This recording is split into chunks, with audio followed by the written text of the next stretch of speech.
going to get started with our afternoon session. And we have a group of gentlemen here from Meyer Brown that are going to be talking about carbon capture and sequestration. So if you would give them your attention. Thanks.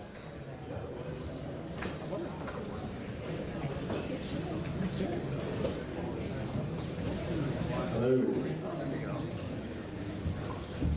All right, so we're going to try to walk around a little bit. So we're going to talk about carbon capture, use, and sequestration.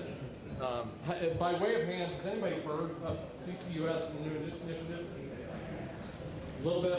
Yeah, I was actually at, I went to another conference 2 weeks ago, and they asked an opening polling question, and they asked people to do the wave, which was a bad idea, so we're definitely not. But I'm Greg Matlock. I'm a partner with Meyer Brown, based out of Houston. So started my career, I've done basically upstream oil and gas most all of my career. But I'm on the tax side, so they strategically put the tax person right after lunch, right in that sweet spot where you have food, but you're not yet tired. I know I'm going to lose you guys anyway, but at least for the next 90 seconds, we're good. So we're going to talk about carbon capture, use, and sequestration from a couple of different angles. First of all, we're going to talk about why is this a topic and why is it relevant here. We're going to talk about what the government has done recently to make these projects viable and why it relates to owners or operators of upstream oil and gas assets, where the opportunities are. We're going to talk about some of the contracts. My colleagues Dale and Phil are going to talk about some of the midstream related aspects and some of the commercial contracts, and then Tanner's going to finish us off with some of the land issues. So, carbon capture. These projects involve capturing carbon oxide, so that's carbon monoxide or carbon dioxide, and doing something with it. So, and I'm going to get to why this is relevant and what the dollar aspects here are. Because it is relevant, we're having, just backing up a little bit, I don't think we've gone more than a day or two in the past 90 days without having a new client talk to us about carbon capture in this space, because frankly, that's where the capital is looking. Right? It's trying to sprinkle some green pixie dust on projects, and folks are trying to figure out, is there anything we can do to leverage our existing asset base, our existing knowledge, and tap into this newfound capital. And this is a way to do that. We're going to talk about that in a second. So you capture carbon, so you have to make an investment to put carbon capture equipment in, and then you have to do something with it. Three things are listed. You have to either dispose it and secure geologic storage, which Tanner's going to talk about. The second thing is use it in an EOR, advanced oil or natural gas recovery project, and have it securely stored. And the last one is this category called utilization. Now, and we're not going to spend hardly any time on that. The reason is the market right now is 99% the first two categories. So either securing carbon oxides and secure geologic storage, or using it in EOR. Of the 99%, 3/4 of that is EOR. Basically, this is a large EOR plant. But it is attracting green capital. So you're capturing carbon dioxide out of an emission source, you're putting it in the ground somehow, and it's opening up projects to alternative sources of capital. So where are we getting this carbon dioxide? So direct air capture facilities, power generating facilities, natural gas processing plants. There's a ton of opportunity. There is a lot of different sources of carbon oxides that can qualify for these type of projects. I'm going to jump ahead a little bit, and then we're going to back up a second. Why is this important economically? So in 2008, the government put out what was called Section 45Q. Right? And I promise I'm not going to get taxi. That's not fun for anybody. But 45Q is a tax credit. So this tax credit, again, was introduced 13 years ago. And it said, hey, if you capture carbon dioxide at the time, we're going to give you a tax credit on a per metric ton of captured carbon. The idea behind that was we're going to encourage the capture, the good use, and we're going to incentivize it, right? The tax system does one of two things. It either encourages activity or it discourages activity. That's why there's high taxes on cigarettes. That's why they're giving tax credits for electric vehicles. So, I guess I got to stand. In the video. There, I'm walking. I was going to do the minister thing here, but I won't do it. So, So why are we talking about this now in 2021 when this has come out in 2008? Well, before 2018, this credit was virtually meaningless. It had a cap. So at 75 million metric tons of captured carbon, the credit stopped. But you had no idea when that was going to happen. So it's like making an investment in these massive properties and having no idea if you're going to get a credit or not, which means nobody did it. 2018, there was a massive legislative change, and more importantly, in January of this year, there were final tax regulations that made these type of projects far more palatable and more certain for investors. So now we have a whole lot of, there's a framework. I have a lot of slides, and I'm not going to go through these. But there is a detailed framework on what qualifies for this credit. And it's now more open to a lot of different projects, including natural gas processing facilities and other types of projects. So now we have certainty, we have a lower cap, and all that happened in January. It coincided with a change of administration and this massive focus on anything green. So you have this confluence of factors, right or wrong, that have landed in this spot where these type of projects are getting a lot of interest from capital providers. We, at our firm, so I'm Houston-based, most of my clients are upstream operators. Most of those clients who are talking about these projects either A, don't even see the value in them, B, may not even believe in them, but C, know that that's where the capital is, so they're listening to it. And it's that last category where people are really getting focused. We're trying to say, hey, capital is going this direction, and if there's a way for us to access that capital and to do things that are ancillary or in addition to what we do with our day job, they're interested in these projects. So I'll go through the mechanics, then we'll kind of back up on who this is. So what are the rules? You have to have qualified carbon oxide, needs to be captured by carbon capture equipment at a qualified facility. There's a 12-year period and some dates on when you have to put the products and your equipment in service. And then, like I said, you have to do one of those three things. It has to be either in secure geologic storage, has to be used in EOR, or this mythical utilized category. Real quick aside on that last category, nobody's going to do that because it requires IRS, DOE. There's like 4 different types of approvals before you even know if you're getting the credit, so that's why less than 1% of money. Each one of these bold terms is a defined term we could spend all day on, which we're not. But the key pieces are some of the thresholds and the credit. So annual capture requirements. At the bottom we have these, it depends. So it's greater than 25,000 if you're in that 1% category. This is metric tons of captured carbon. There is a large category. That's if you attach carbon capture equipment, like an amine unit, to a large power plant. And then there's kind of the catch-all, which is 100,000 metric tons of captured carbon. The credit is important, and that's kind of at the middle here. So it goes up to $50 per metric ton for pure storage.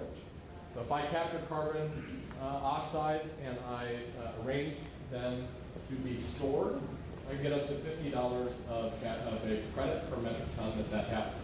If I use it in EOR, it's slightly less, $35, and then there's some inflation adjustments. So there is a different on what they view. Now the economics of those projects are obviously very different as well. The Biden administration in their infrastructure plan last week raised this tax credit and said they'd like to expand it. So this is, like I said, we're 90 days into a really good development of providing certainty so people can plan around these projects. We're now in an era where the administration, the government is saying we want to expand this, we want to make it more palatable. How they do that, we don't know. We've heard they're going to increase the credit, they're going to make the 12-year credit period longer, they're going to give you more time to put these things in service. We don't know exactly, but we do know they're trying to make this better. So why is this relevant here? I'll back it up. See, I made these slides, but I'm jumping all over them. There is a ton of opportunity for everybody throughout the value chain. At its core, this tax credit is available for new projects to the taxpayer company that owns the carbon capture equipment. So if I have surface and mineral leases, and someone gives me some CO2 to put in the ground, do I get credit? No, I don't. If I put carbon capture equipment on somebody's emission source and I capture the carbon, so long as I either physically guarantee a qualifying use or I contractually do it, I'm the one in charge of getting that, I'm allocated that tax credit. But there is a ton of different ways to structure these, just like we heard this morning on how to do your purchases and issues on acquisition. There's a myriad of ways to structure your economics to make sure you get the benefit of this. But this is creating another avenue of potential capital flow for either end-of-life reserves, where they could be used for some storage, different types of estates where you may be able to do that, use in EOR, and it can change underlying value. Dale's giving you that. So there is a lot of different places, a project developer and sponsors, tax equity. Tax equity is a very common term in the solar and wind space, and now we're going to see it more in the oil and gas space. So there's a group of banks and similarly situated taxpayers. They're called tax equity providers. All that means is, if I'm an owner-operator developer, I spend money, I get deductions, or here, I do an activity and I get a credit.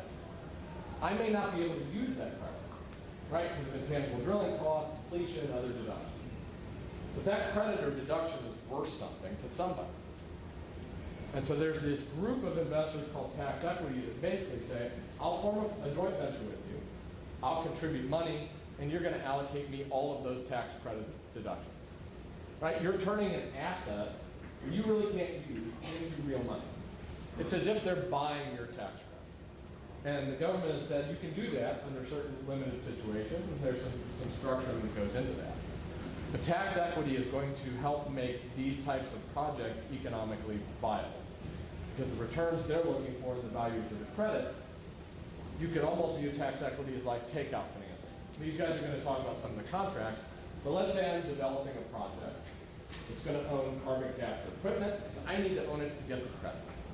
I go out and I get bank financing. I put this thing together. I can get a tax equity partner to potentially invest with me, give me a big slug of money up front. I either pay off my lenders or I put it in my pocket. That's takeout financing often. And I've turned an asset. What am I paying them back with? I'm paying them back with appreciation and tax credit. Things that I may not have had value ascribed to myself, I can now use those as a form of capital.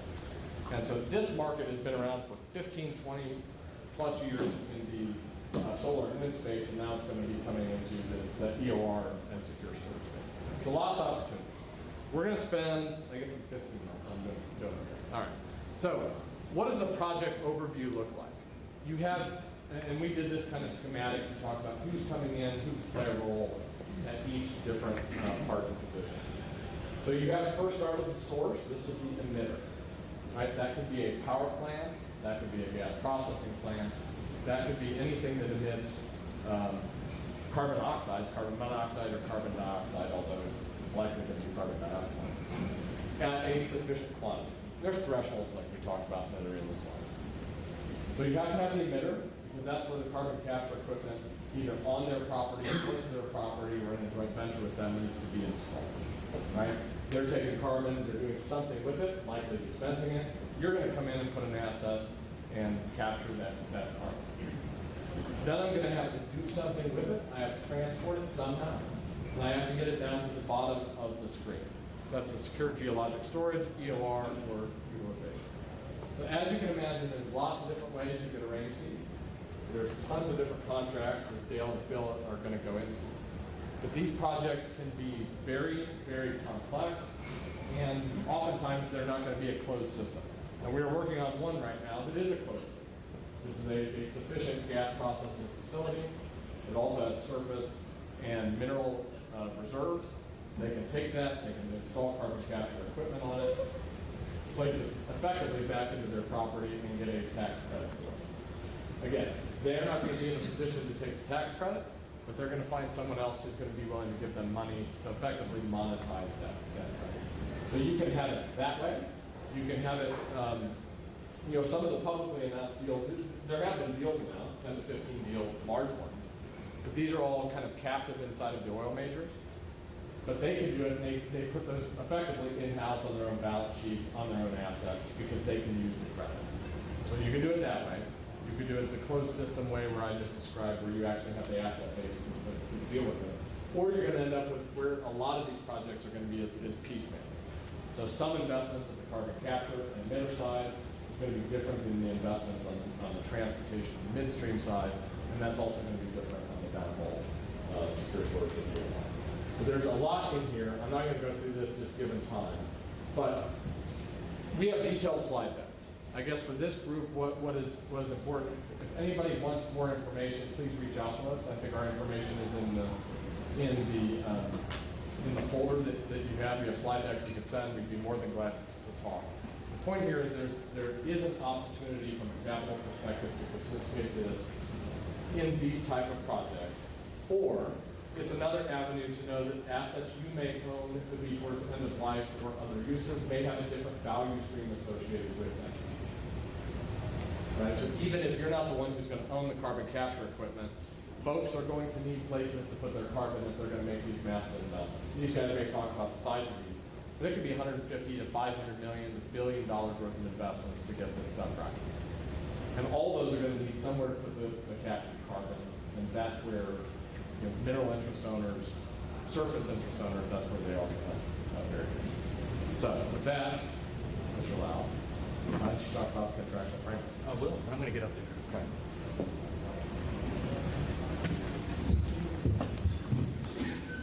Good afternoon, everyone. My name is, let me grab this.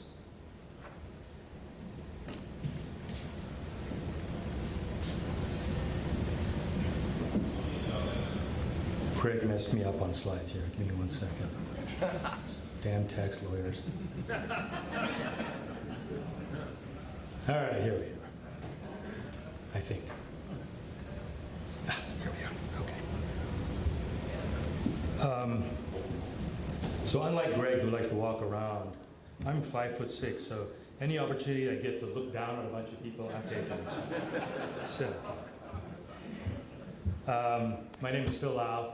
I am a partner in Mayor Brown's Global Energy Group. I've been in the energy industry in some way, shape, or form, mostly 5'6".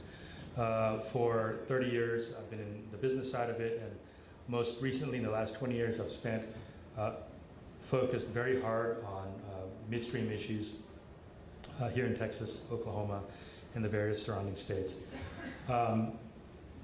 Just a couple opening remarks. I mean, we understand that some of what we're presenting today is a little bit attenuated from the traditional oil and gas activities that all of us are, really focused on as of today.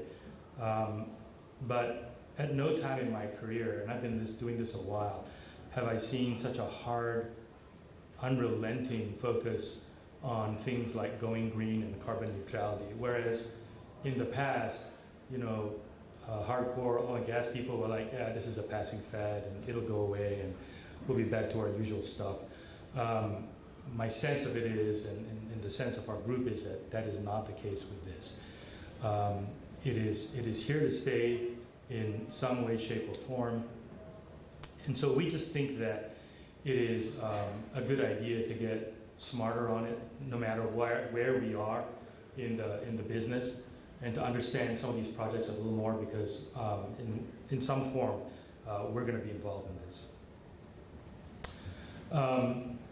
One of the themes of this presentation, and we've given this presentation at several locations, one of the themes of our presentation, and Greg alluded to that, was that we see sort of two distinct but related directions this thing could go in. One is a hard pivot to renewables, solar, wind, and that sort of thing.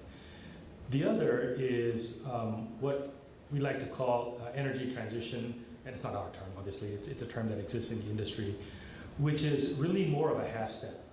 And that half step involves utilizing existing upstream and midstream asset bases and operating expertise to get to and reimagine our oil and gas business in ways that more profoundly address some of the sort of carbon issues that a lot of the ancillary industries, ancillary to the oil and gas industry, are focused on. And by ancillary, I mean financing sources, equipment suppliers, banks, you name it. Everybody around us is focused on it, and so we have to be focused on it. And how do we focus on it? Well, we think that there is an intermediate step to get there. So what we're going to be talking about today is this hypothetical project, right? In this hypothetical project, we have a source of carbon dioxide, an emitter. I think Greg referred to them as emitters. A carbon capture component, and that will include treatment, a transportation component, a secure geological storage component, an EOR component, and then utilization, which we're not going to cover today, but which is part of the 45Q incentives. What's critical for purposes of today's discussion is that we think about this as an integrated project, not as pieces, right? So we're used to looking at an energy project as you got gathering, you got processing, you got fractionation, you've got storage, you've got NGLs, you've got export, bits and pieces. In order for this to work, and how we conceive of these projects is as an integrated project, a lot like what you'll see for those of y'all who are involved or ever been involved in an energy project, an IPP project where there's an entire string of components that has a unitary value and that has to be treated almost as a single organism. So as we look at these integrated projects, from a legal standpoint, one of the things that sort of is striking is that they all have to match up. The legal documents and the risks allocations and the liabilities of the parties have to match up across all of the agreements that address all of these components. Things like term, right? The agreements all have to have the same term. You can't have a project like this and have your transportation agreement expire, or have your carbon capture contract expire before your transportation agreement. That doesn't make any sense. Dispute resolution, all of those things have to line up, right? Because oftentimes you'll have a dispute somewhere on this value chain that involves other pieces of the value chain, and it has to be resolved, and these disputes may involve ultimately more than one contract on these value chains, and therefore the dispute resolution mechanisms have to line up. Force majeure, really important, right? You may have a singular event, right, that impacts different pieces of this value chain, and you cannot have a situation where that event is a force majeure under the carbon capture agreement, but not under the TSA, the Transportation Services Agreement, right? That doesn't work either. So for my piece, what I'm going to talk to you about in the next couple of minutes is the construction piece and the carbon capture piece. The construction piece is not really a discrete piece of this value chain. It really impacts the whole value chain in that there's a construction aspect to almost all of the capital pieces of this, right? The carbon capture plant, the treatment facility, the transportation pipeline, anything that involves sort of construction, the construction contracts will address. And typically in an integrated project like this, the two issues you focus on in a construction project are budget, cost, which is the construction budget, and timing, which is the construction schedule. And any sort of material deviation in your cost in any piece of this chain, or in your timing in any piece of this chain, can seriously impact overall project value and seriously impact commercial operation of all the pieces in some synchronized manner.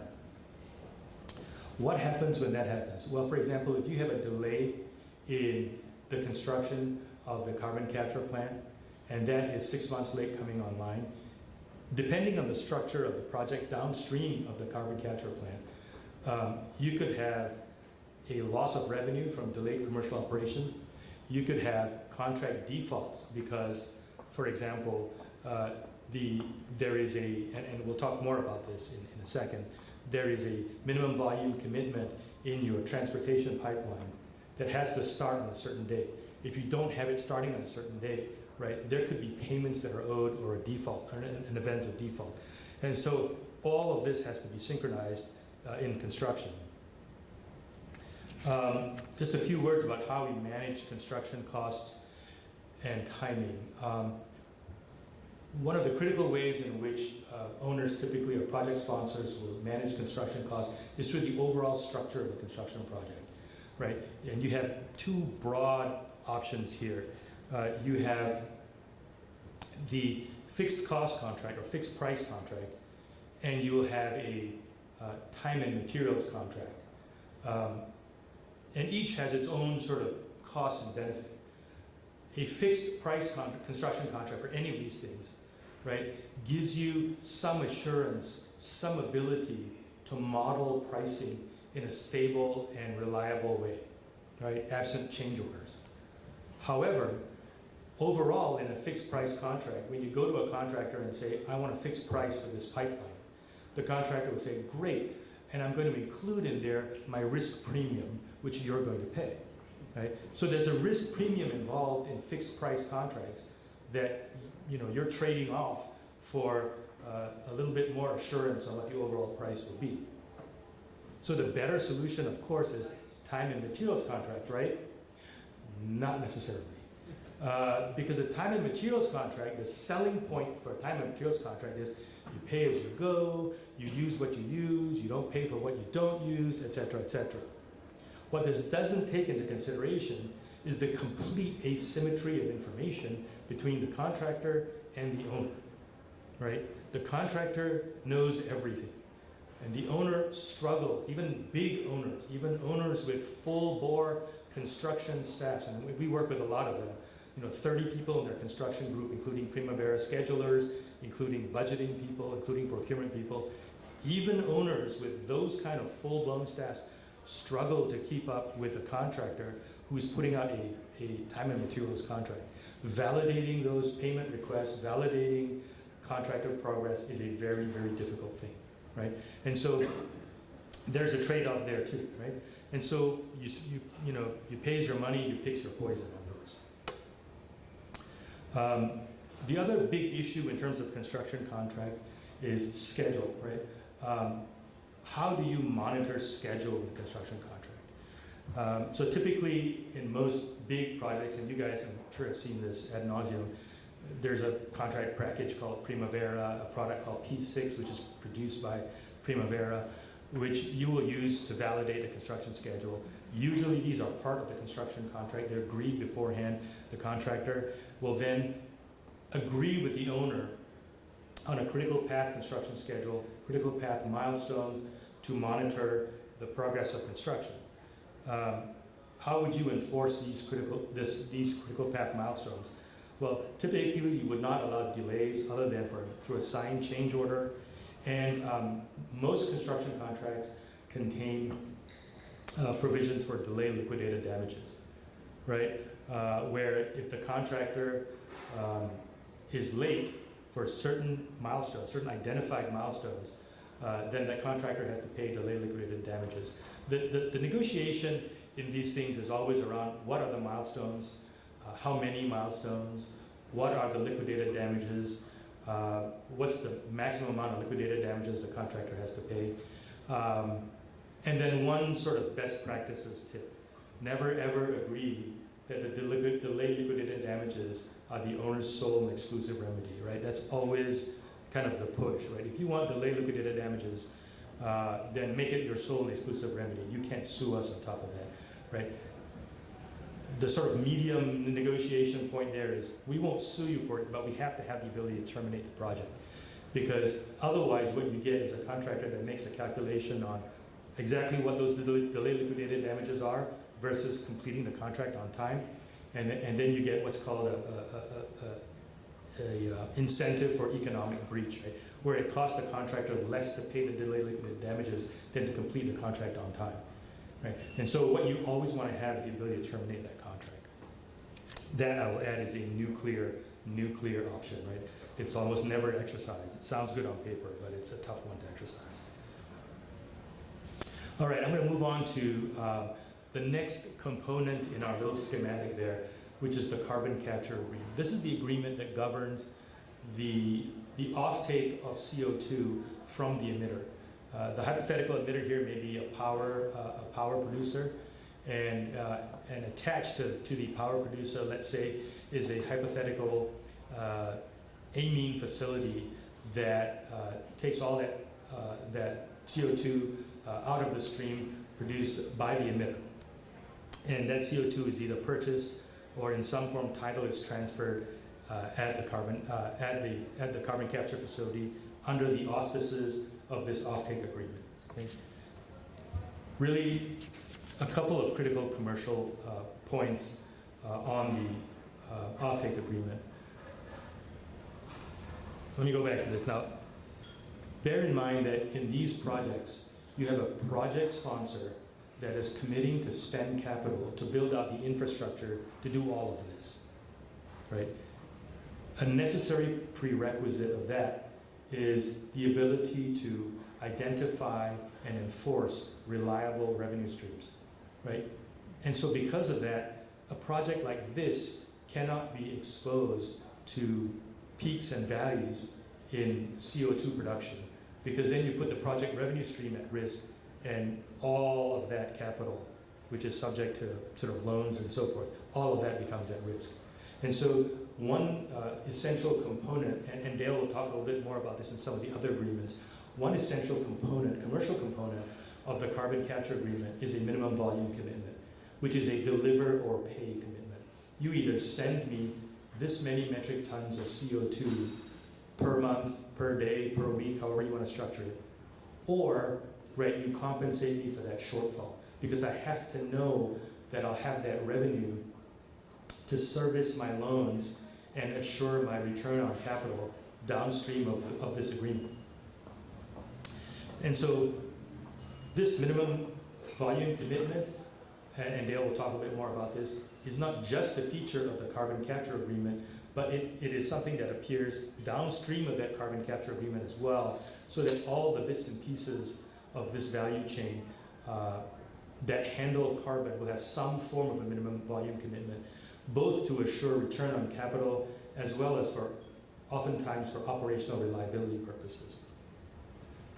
As a corollary to this minimum volume commitment, what a lot of these contracts will also have is a delivery bank, and that's a form of relief for the producer, for the emitter, that says, if you over deliver to me, right, I'm going to allow you, right, in this time period, I'm going to allow you to have a credit against that over delivery for an under delivery in the following 2 or 3 time periods. This is often limited by volume and time, but it is a way of smoothing out the emitter's delivery responsibilities and giving the emitter some relief from peaks and valleys which the emitter may have and may not be in control of.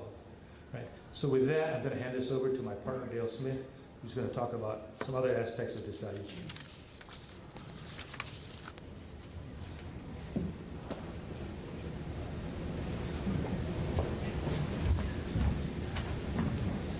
Thank you, Phil.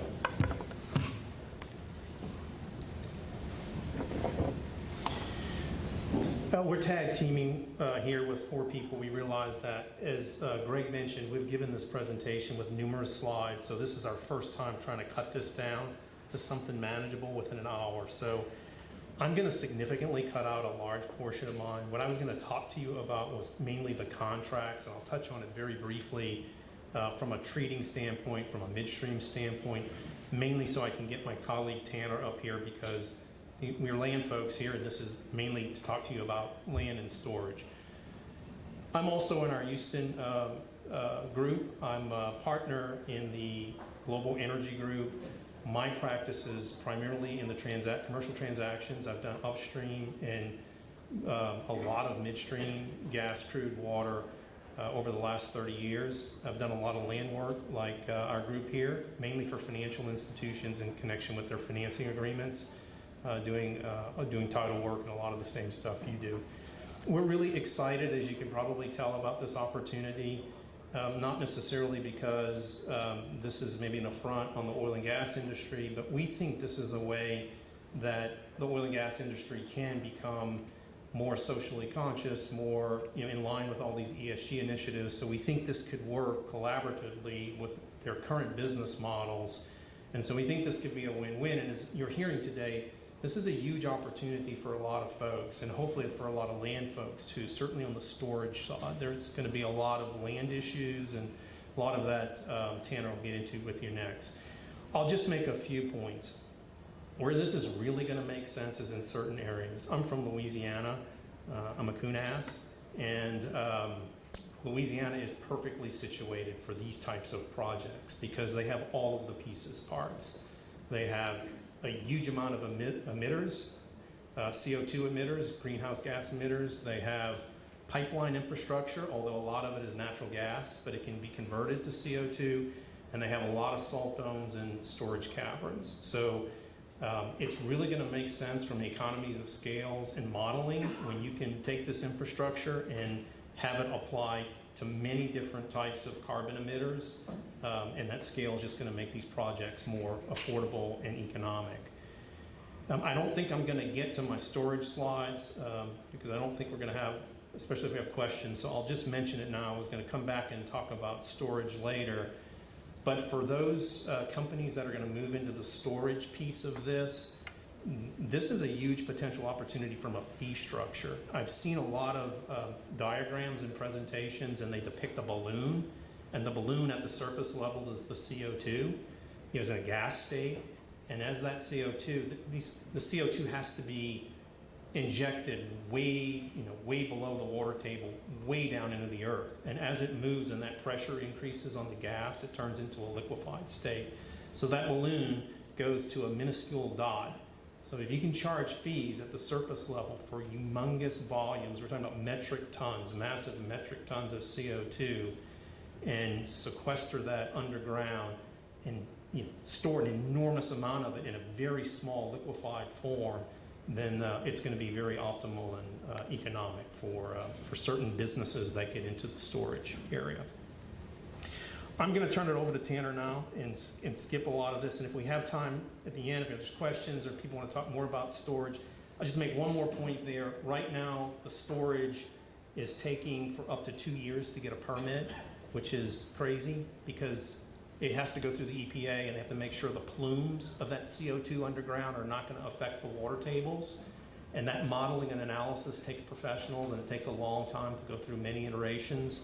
But there's something called primacy that's going on now where the states are able to start taking over that regulatory aspect. Louisiana is close. 2 other states currently have primacy in place, so hopefully we'll start seeing this permitting go a lot quicker. Taylor?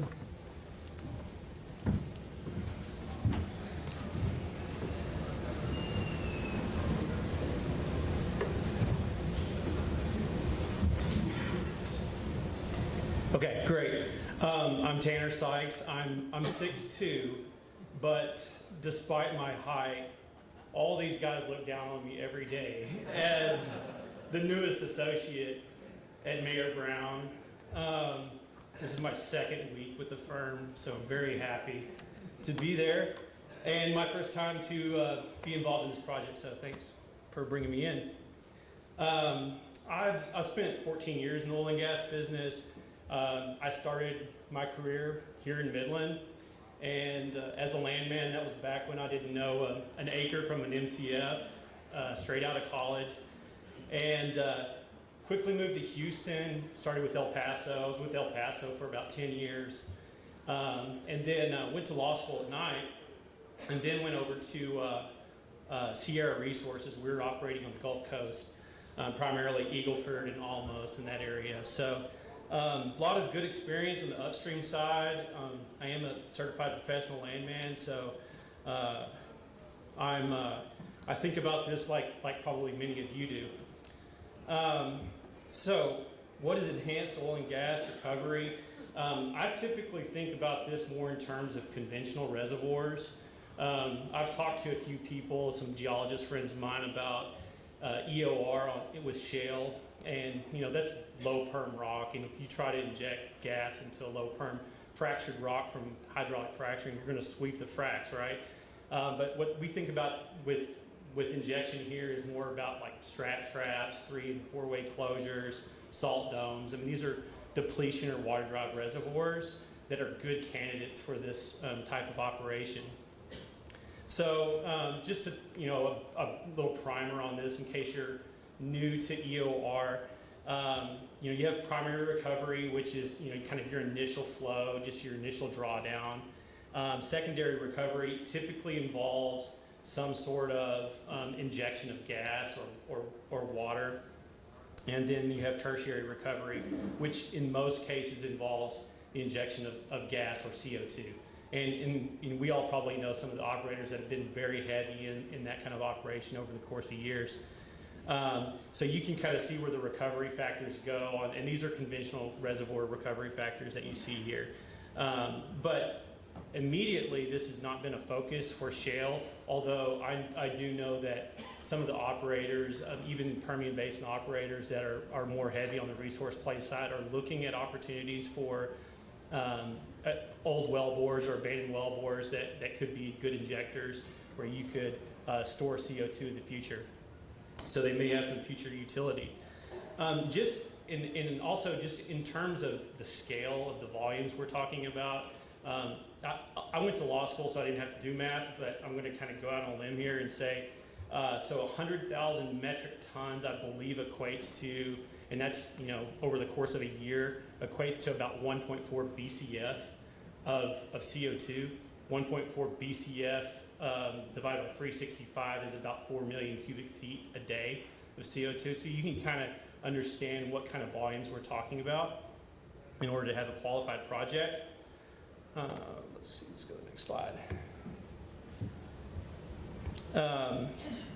So, gas injection typically involves the injection of natural gas, nitrogen, or CO2. These are miscible gases. They expand the reservoir and pushes oil to the surface.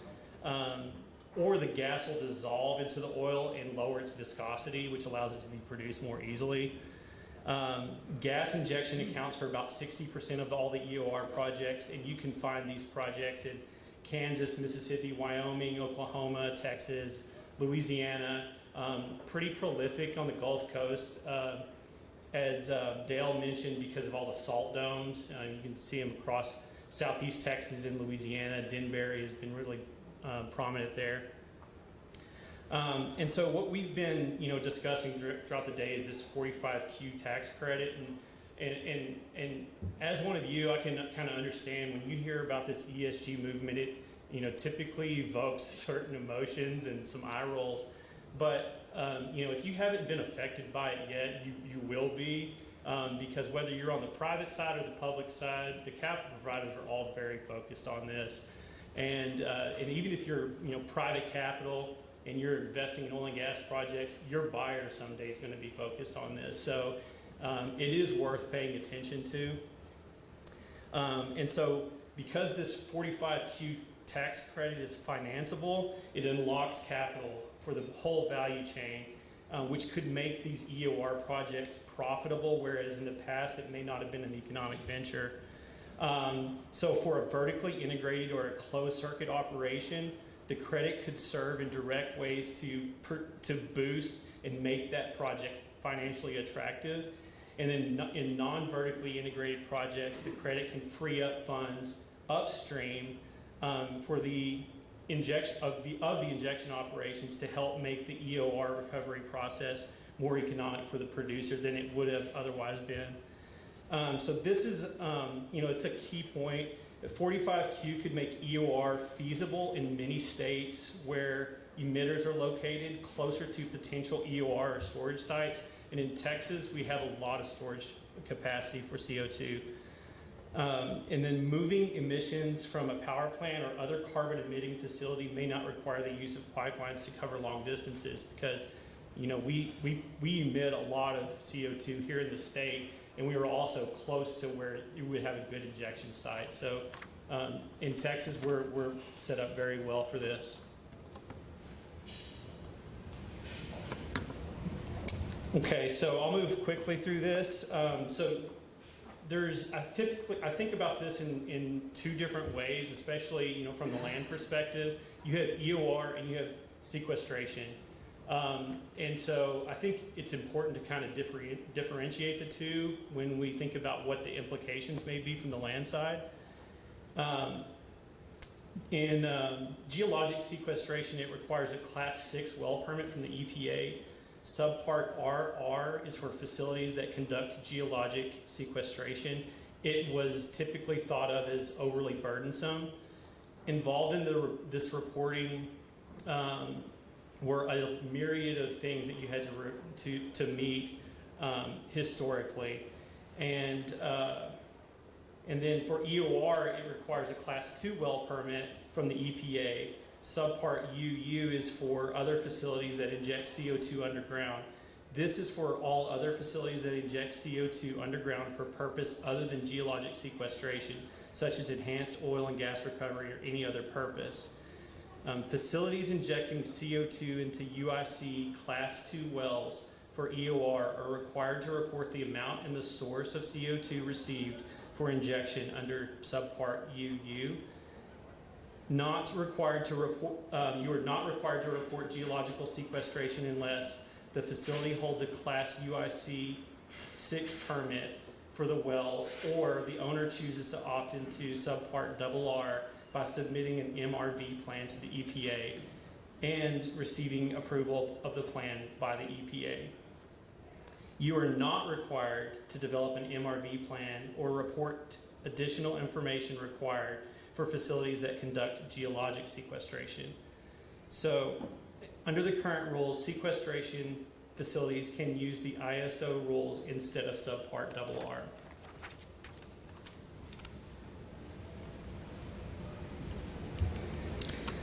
Okay, so back to some of the property background that I think is going to be basic for many of you, but I think it's important to just kind of lay the groundwork before we move forward. So the right to inject CO2 into the ground for both enhanced oil recovery techniques as well as storage is based on property law. It will be helpful for us to understand these basic principles before kind of getting into some of the legal issues that we can spot from the outset. So going back to day one, Landman 101, in the U.S., the most basic, the highest type of ownership is the fee simple absolute, right? You have full ownership of the land from the heavens to the center of the earth.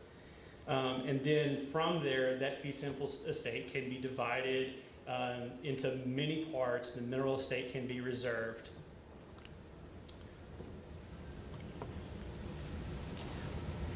On the mineral interest is created when the landowner either conveys a portion of the interest to another person through an instrument or a mineral deed, and the landowner can also create a mineral interest by conveying his land but reserving the oil, gas, and other minerals in the land.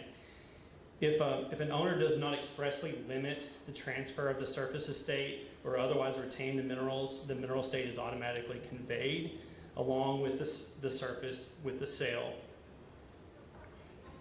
The owner of the mineral estate has the right to extract minerals, and so what you've heard of this known as is the surface accommodation doctrine, where the mineral owner has the right to use so much of the surface estate so as to effectuate the mineral grant. Now, we know that there are a lot of things that can go with that, right? Your ability to produce frack water, your ability to inject salt water, use caliche on the surface, build roads, pipelines, facilities. I mean, you can use that surface estate as a part of the, your standard oil and gas lease. But what we've seen, and especially my experience in South Texas with the Laredo lawyers, they carve that way back, right? So your ability to use the surface estate is more often than not is going to end up being dictated by the terms of your oil and gas lease. So there also are exceptions to the surface accommodation doctrine that we're starting to see in case law crop up, where that is kind of being pared back over time. So it's not you don't have that outright ability to use the whole surface estate as it once was. It's becoming less and less.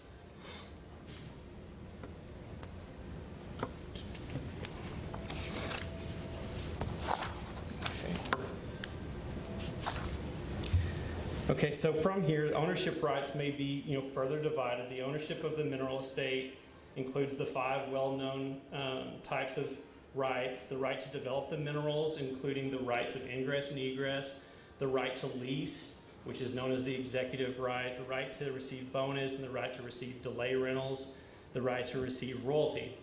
And when the surface estate and the mineral estate have different owners, the mineral estate is dominant, which means that the owner of the mineral estate or his lessee has the right to use the surface without the surface owner's permission, to the extent reasonably necessary to explore for, develop, and produce subsurface minerals. So for purposes of our discussion, the most important of the 5 rights we talked about here is the executive right. In the U.S., operators typically obtain the right to extract minerals by entering into an oil and gas lease with the mineral owner.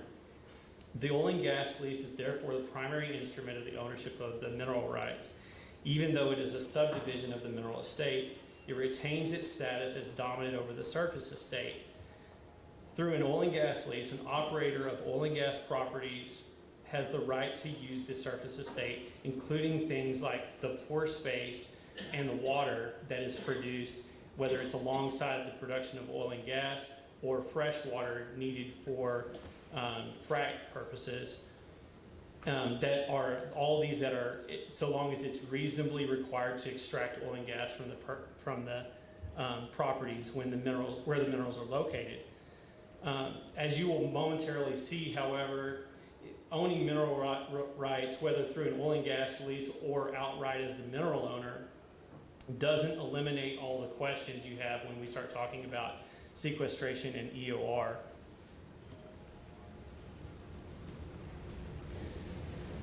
So ownership of the property rights, like who owns the pore space?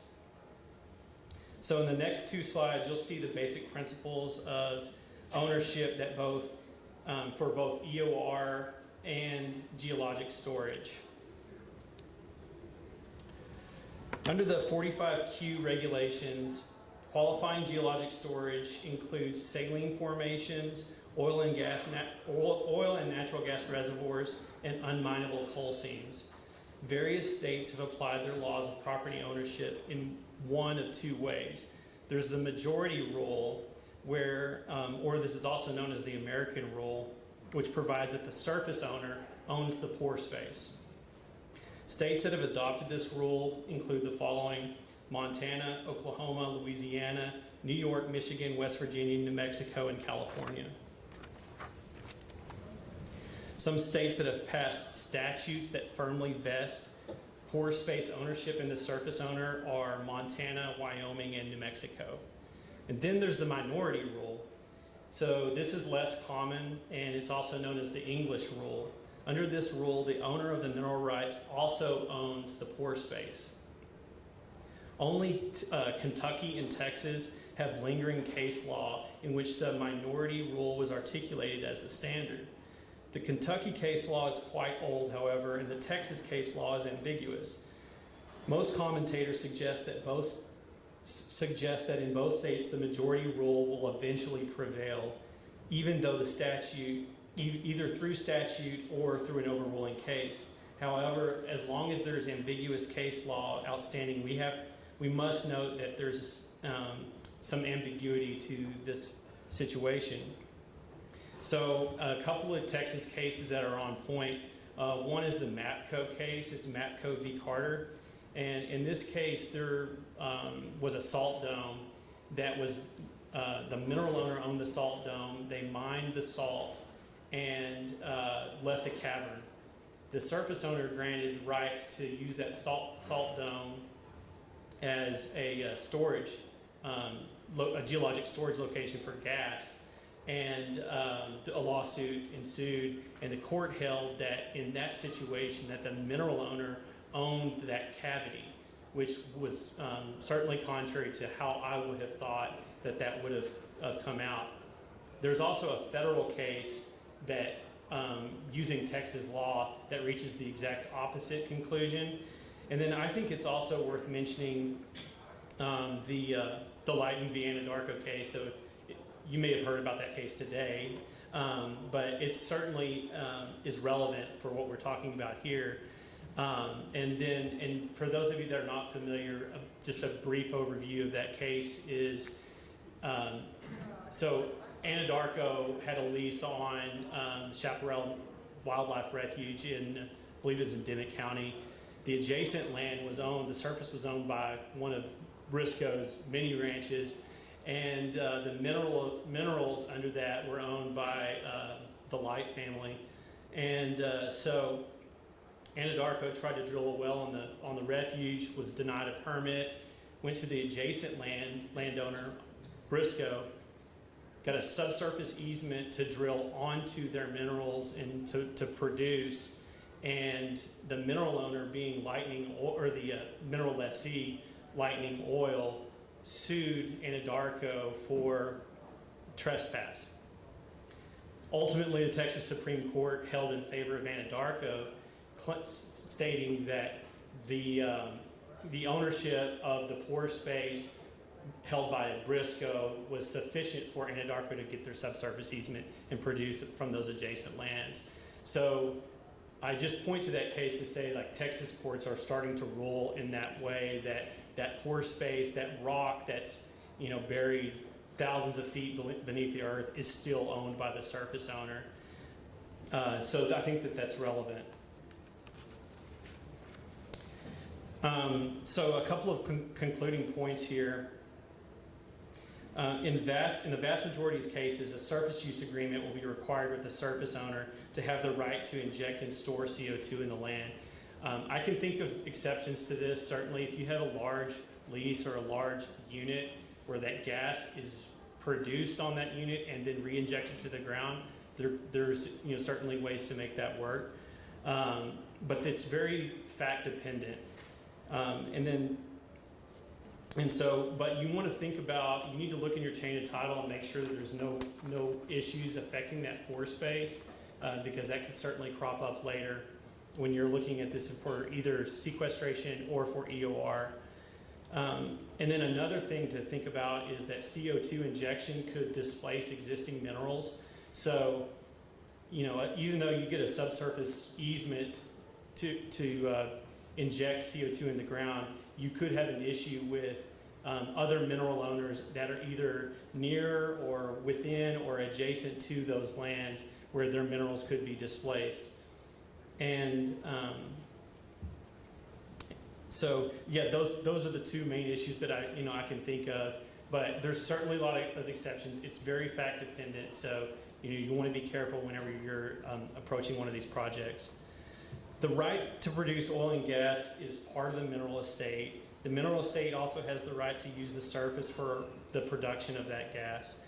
And therefore, the right to enhanced oil recovery also falls within the right to produce and extract oil and gas. The fact that the implied covenant to reasonably develop an oil and gas lease may include considerations related to enhanced oil recovery. This does not mean, however, that simply obtaining the oil and gas lease is enough to allow for development.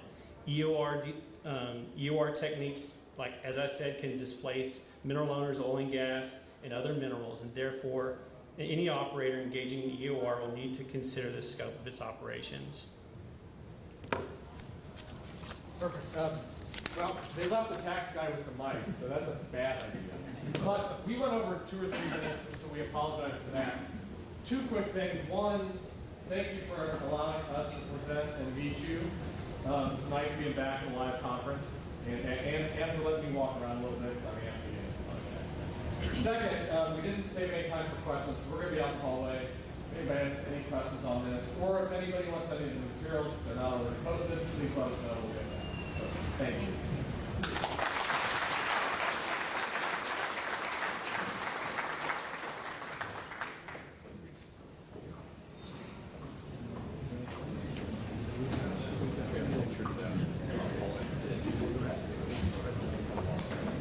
Thank you, guys. Yeah, I can provide any of the materials that anyone wishes to get their hands on after the presentation. So, okay.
take mine, they just unclip it there and clip it on.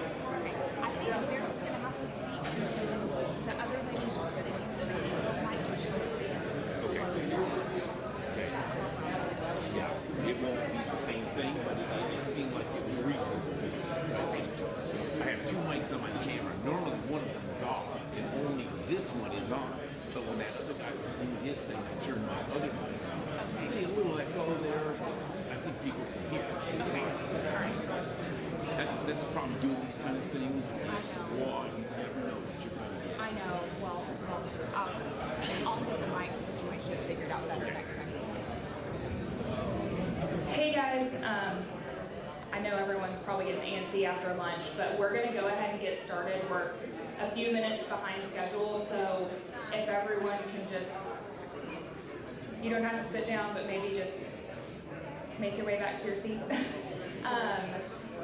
Next up we have Lance Joyner, and he's with Tepic and Associates, and he's going to be talking to us about oil and gas deed interpretations. So, yeah, here's Lance.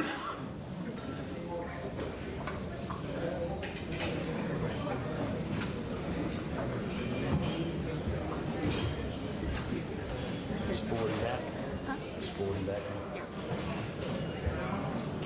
Hey everybody, thanks for coming out. Thanks for having me. I'm Lance Joyner with Tepic and Associates. We're almost to the shrimp and beer. We'll get there. We're going to push through strong, and to help get us there, we're going to go through the wonderful world of oil and gas deed interpretation. I think you're going to find it thrilling and rich, as I do. And let's get started. First off, what is the difference between a good lawyer and a great lawyer? A good lawyer knows the law, but a great lawyer knows the judge. We're going to get through a few of these cases, and I think you're going to find there might have been a few great lawyers in there. So, what are we doing with deeds? What is our goal, right? We want the free alienability of interest in real property.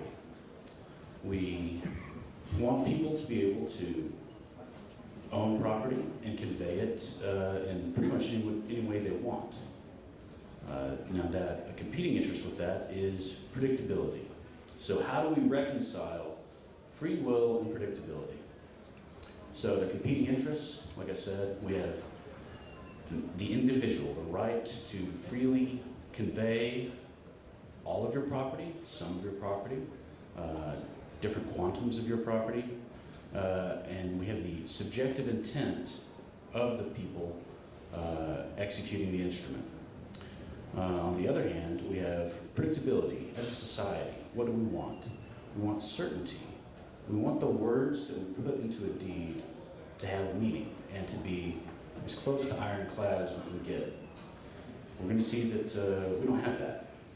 But as the case law evolves, hopefully we can get the best of both of these worlds. They're not mutually exclusive. But one of the large issues that we have with reconciling free will and predictability is ambiguity. Sometimes it feels like that's my middle name. What is ambiguity? An uncertainty of meaning as in a contractual term or a statutory provision.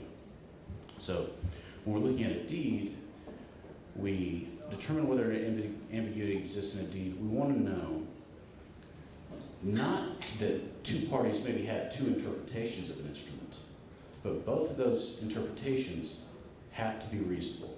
So when you look at this instrument, ask yourself, could this mean more than one thing? Now, you're going to see in a lot of these cases that a vast majority of the cases, no one pleads ambiguity.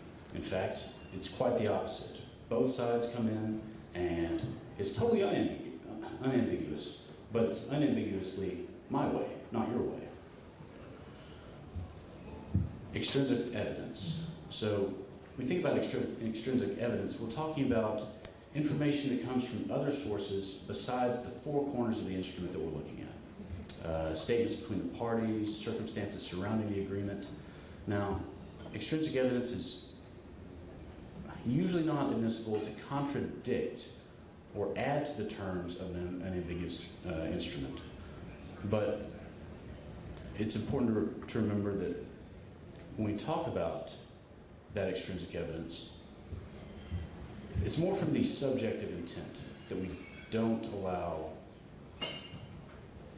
other evidence to come in. We have the parole evidence rule, right? The principle that a writing is supposed to be the final embodiment of what the parties meant, right? We don't want to modify it by, oh, that other piece of paper that you signed had nothing to do with this, or that recording that you have of you agreeing a certain way, right? We want the contract to be solid. But that being said, extrinsic evidence, by definition, comes into play with the deed. No deed is made in a vacuum. No instrument is an island unto itself, as it were, right? What we look for is objective as opposed to subjective intent, right? So usually when an unambiguous writing has been entered into between parties, the courts want to give effect to the intention of the parties as expressed or as apparent in the writing, and the instrument alone will be deemed to express that intention. And we want the objective intention and not the subjective intent, right? Like, what did you say you mean? Oh, you think you meant that? Well, that's great. But the four corners of this instrument just, they don't show that. So, objective versus subjective. We want to look at what would a document, when looked at by a reasonably intelligent person acquainted with all operative usages and knowing all circumstances prior to and contemporaneous with the making of the document. I've never met this person. This reasonably intelligent person who apparently knows all of the law, right, is totally aware of all surrounding circumstances and the law at the time, right? I don't know this person. But that's the point of view we look for when allowing certain aspects of the outside world to help us interpret the instrument as it's written. So, one part of this, historical context, right? Strictly speaking, you're supposed to interpret instruments, right, based on the time and place that the contract was made. The thing is, courts don't always do that. You're going to see in some of these cases, the courts will sometimes yes and sometimes no.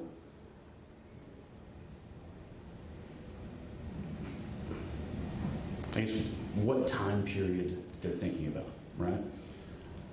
So it's important to remember that, but just also know that courts won't always do it. So what is one of our tools of getting past ambiguity and interpreting the instrument? Canons of construction. A canon is a rule or a principle, especially one accepted as fundamental.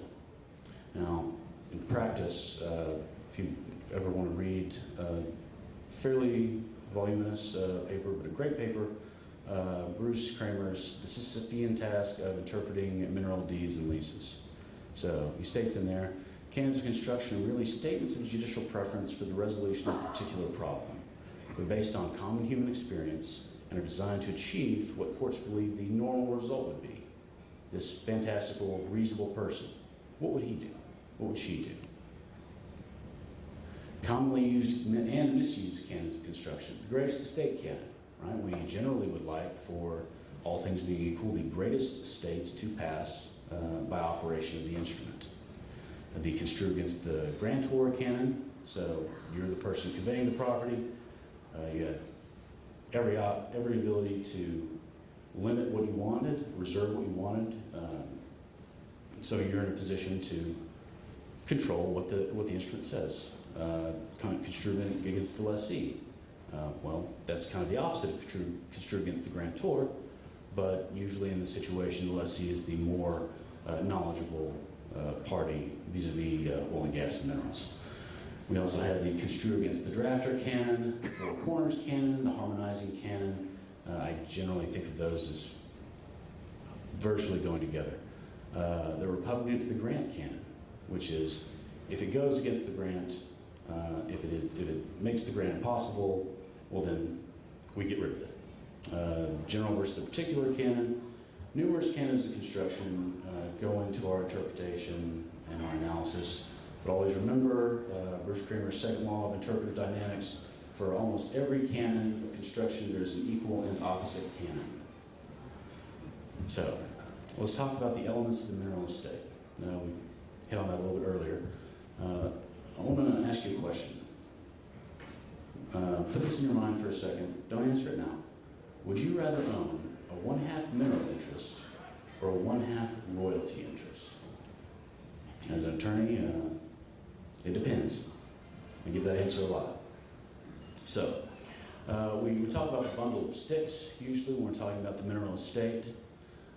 Another really good metaphor I found is the mineral bug. So, what are the appendages of the mineral bug? What are the bundles of sticks? We hit it earlier. The executive right, the right to develop, which is generally correlative and goes with the executive. The right to receive bonus, delay rental, and royalties. So, first question. Does this instrument convey a mineral or royalty interest? Now, when we're looking at this, it's important to remember that courts will almost always give virtually no weight to the actual title of the instrument. When I'm talking about labels, I mean the words that we generally use to describe minerals versus royalty. So, in that analysis, for some reason, and I just don't understand this sometimes because we give no weight to the title of the instrument. So we are simultaneously saying that this party that wrote this instrument was this magical, normal person that simultaneously knows all law associated with oil and gas and minerals at the time of this conveyance, but they simultaneously are not intelligent enough to put the right title on the instrument. Kind of irritates me, but that's just me. All right, so what are some common mineral labels? In and under may be produced, very common. Royalty label, the word royalty is a royalty label. Produced and saved means after it's come out from the ground, we've produced it, we've saved it. These are some labels. So, what do I like to do when I'm looking at this instrument and I'm trying to decide, okay, who gets what after this? Okay, step one, what does the grantor own? Do they have 100%? Do they have half? What do they have? Take a little piece of paper, post-it note, whatever you want, put a line down the center and say, okay, after this instrument, who gets what? So in this, let's say in this case, I'm conveying to you all the minerals. I'm reserving half the minerals, half the bonus, delay rental, half the royalty. No executive right. You get the executive rights, right? So what do I have after that, right? What do I call it? Do I call it an NPRI, an NEMI, an NPMI? Everybody know what an NPRI is? Good for you. I'm still not sure sometimes. You have, anybody know the difference between an NEMI and an NPMI? My understanding, according to, I think, Williams and Myers' definitions little book, is basically an NEMI is everything but the right to execute the lease, and PMI, you also don't get bonus and delay rentals, etc. My big lesson from this, though, is don't worry about that. Don't ask yourself, oh, is this a NPRI, an NPIR, an NPMI, whatever.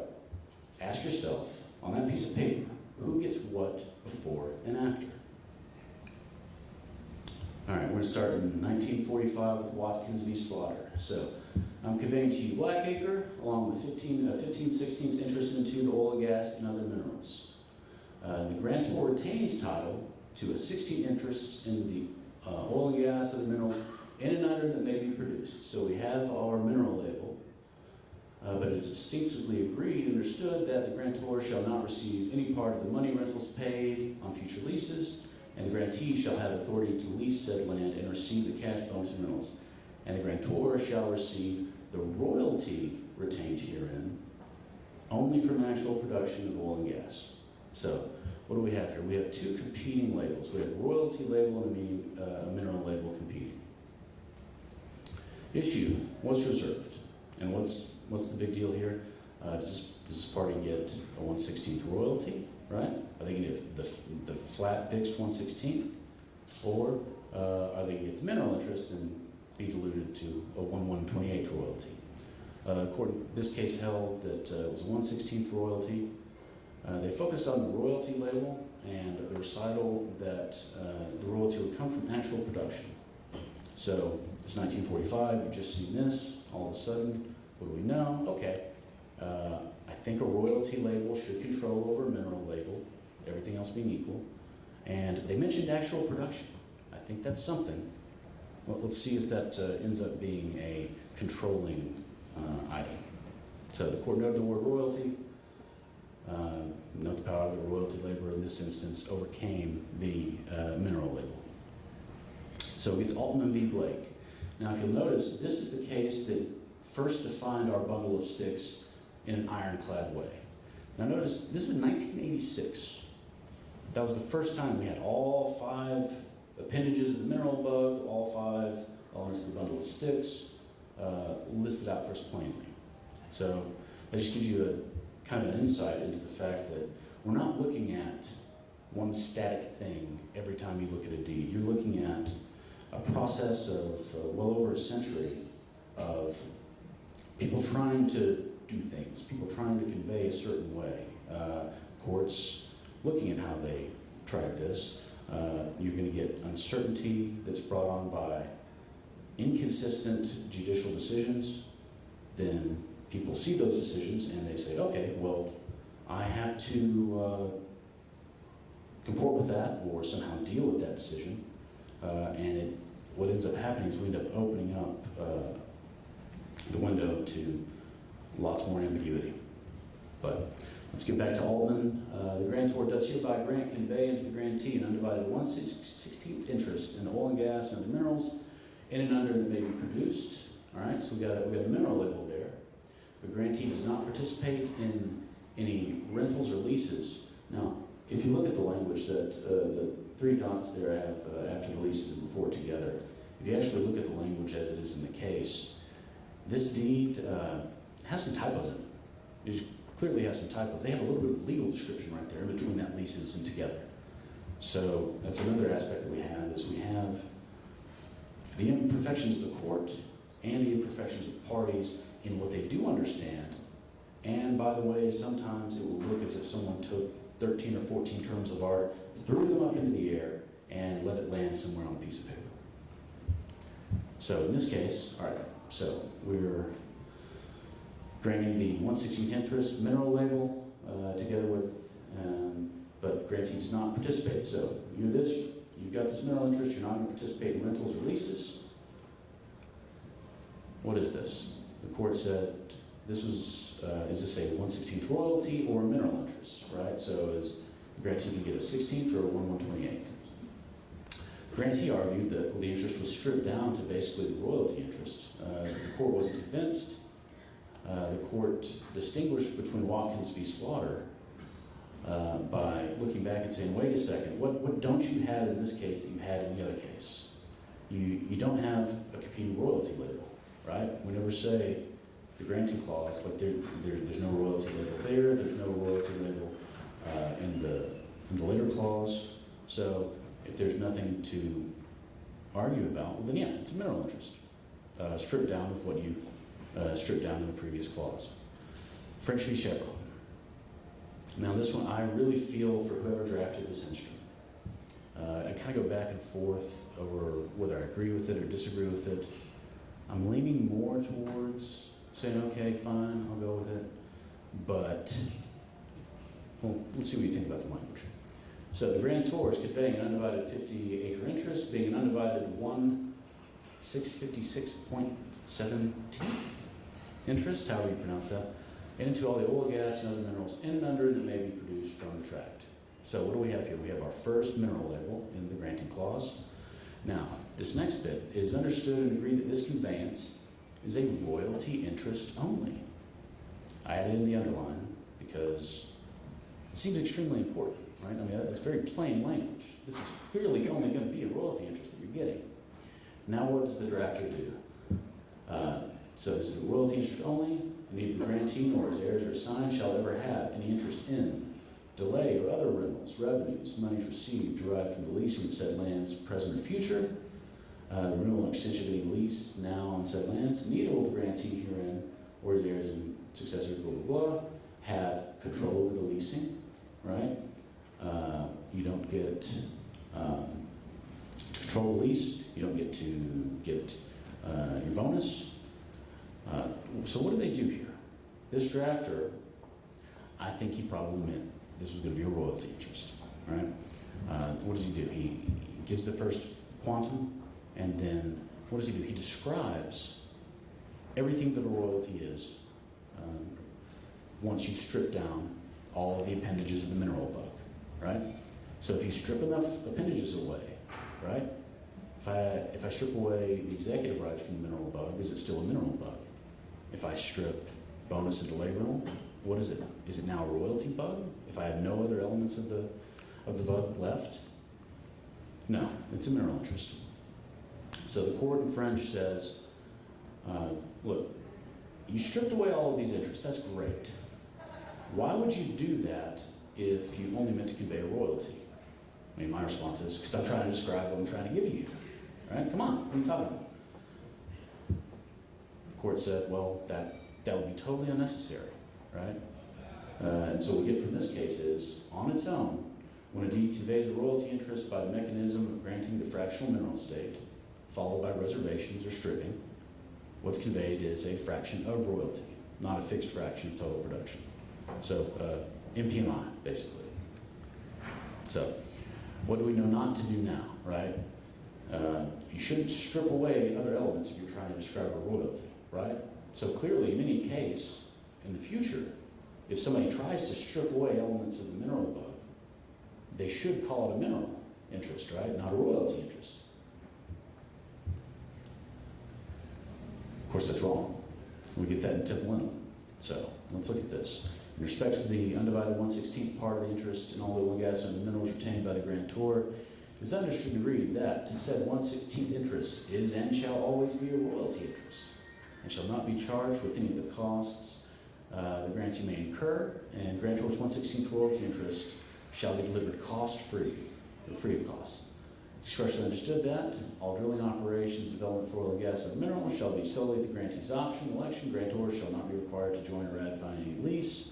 Grantor shall not be entitled to bonus money, therefore, and no deliverables. So we've basically done the same thing, right? So obviously this should be in line with French and should be a mineral interest. No. In this case, the court held that it was a 1/16th royalty interest. Now, how do they make a distinction between this and French? Well, for one thing, they say, well, you use the word royalty not less than 6 times in that deed. So we'll put a little bit more weight on that, okay? Arguments of one side, well, you didn't say from actual production, right? I thought under our previous case that that was something that would be necessary for a royalty interest to be created. And what the court says is, no, we never said that. We never said that you had to have it from actual production, right? They basically confirmed that French didn't override Watkins and Altman, but it distinguishes them based on the wording of the interest conveyed in each. There's some good discussion in this case about royalty acres versus mineral acres. Get past that. But another interesting thing here, another big difference besides saying royalty about 6 times in the deed is this interest is going to be cost-free. All right, what do we know about royalty interests as opposed to mineral owners, right? Your interest is going to be, you're not a cost-bearing interest. So that's a cool little tip that'll help out. So generally, you know that a mineral, if they truly mean it to be a mineral interest, well then they shouldn't say it's going to be cost-free. Here's an interesting little note on Watkins and Temple Inlet, right? We're talking about granting a 15/16 interest in the minerals, right? But we said that the interest that was conveyed was a royalty interest. What about the missing 16th then, right? You got 15/16ths there. What's that other 1/16th of executive rights, bonus, delay, rental, et cetera? Where does that go? Professor Laura Burney really excellent commentator on the subject. She noted the fact that, well, Deeds in Temple Inland, they have language referring to the grantee incurring costs and executing leases. Greatest estate canon, yeah, it probably should have gone. So it's not really a 15/16, but really a 16/16 burdened by the 1/16 royalty interest. Fractional or fraction of royalty. What's the difference? Well, fractional amount stated in the instrument, that's a fractional MPRI. That means that if it says a 1/16, it's a 1/16. It's not going to change in any way. When we have our fractions of royalty, right, we're taking a fractional share of the lessor's royalty. So half of, quarter of, whether it be a 25% lease, an eighth lease, whatever it is, your floating royalty is going to be more or less based on whatever the lessor negotiates. Okay, you should all pay attention to this one. A lot of times with these MPRI cases, really for the most part, it's not going to hit the lessee, right? You're really going between lessor and MPRI owner. How can it cut into your bottom line just drastically? It happens here. So let's look at this instrument. Provided, however, grantors herein accept from this conveyance and reserve unto themselves, their heirs and assigns for a period of 15 years from the date of the conveyance, an undivided 1/2 non-precipitating royalty of all the oil and gas in under that may be produced. I really felt bad for whoever wrote the title opinion on this. They didn't make a requirement. I understand why. It just doesn't make sense for this to be a fixed 1/2 and what that can really mean. What does that mean? That means 50 cents of every dollar goes to this person, to this MPRI owner, right? It seems like madness, right? Who would do that, right? You take away your economics. No one would drill under that, knowing that. Well, for most cases. So, practical difference in this case. That party owns 50 cents of every dollar, right? So even though your lessor signed a 25% lease, it covered all the minerals, guess who has to make up the rest of that? That's the lessee. So pay careful attention to the word of. Where is the word of in this sentence, right? We said 1/2 royalty, boom. Then we had our of. Whoever read this, looked at it, and, well,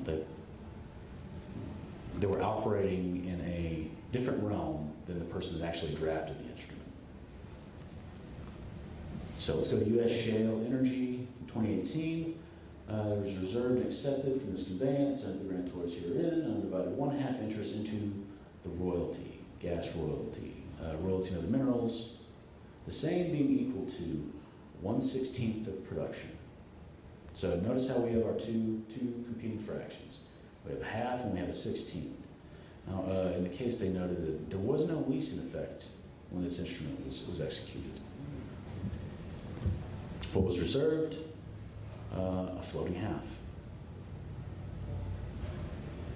So instead of getting that big 16th, the court held that, well, no, we really mean this is going to float. So in this case, the majority said, well, this is the only way to harmonize both of these clauses. And the dissent said, what are you talking about? There's nothing expressly stated in this deed that says that this is going to float. The majority says, so what? Rules of construction don't require us to enunciate the obvious. So again, if you interpret the deed to reserve a floating royalty, it harmonizes both clauses according to them. While in the dissent's view, it would render the first clause meaningless when the applicable lease goes above an 1/8.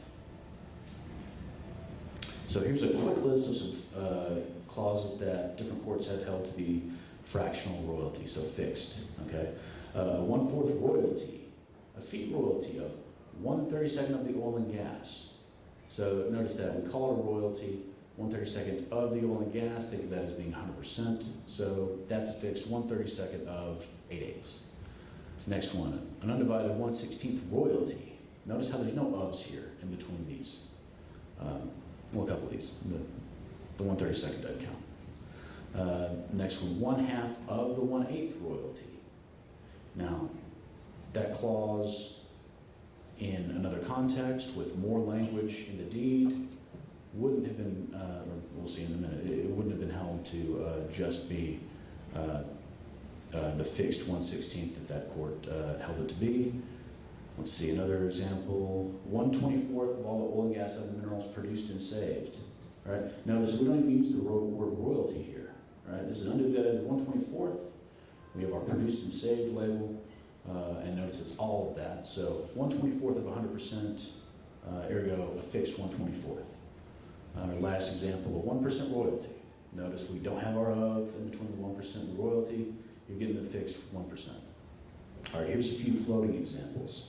1/16 of all the royalty, the undivided 2/3 of the royalty, a 1/2 interest in all royalties received from oil and gas leases. Okay, so 1/2 of what you're going to get on a lease.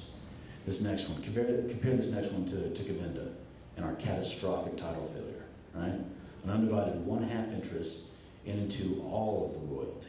So we got our of in a good spot there. Next example, this one's kind of fun. 1/2 of 1/8 of the oil and gas other mineral royalty. That was actually held to be a floating 16th. When you look at it just in a glance, it kind of looks like, wait, you mean fixed 16th? No, in this case, it's a floating 16th. So where do some of these issues come from? I talked about how we have an evolving jurisprudence, right? Like we didn't just instantly have all of our oil and gas case law on day one, which would have been nice. Instead, we have case law evolving over time, erroneous decisions that then result in really, really bad deeds. I mean, just irritatingly ambiguous, multiple clauses, restating things, and giving ourselves multiple opportunities to make mistakes. So, what happened here? 1923, Commission holds that the grantee of an undivided 1/2 mineral interest made subject to the terms of an existing oil and gas lease didn't acquire the right to an undivided 1/2 of the delay rules, right? So now in modern day, right?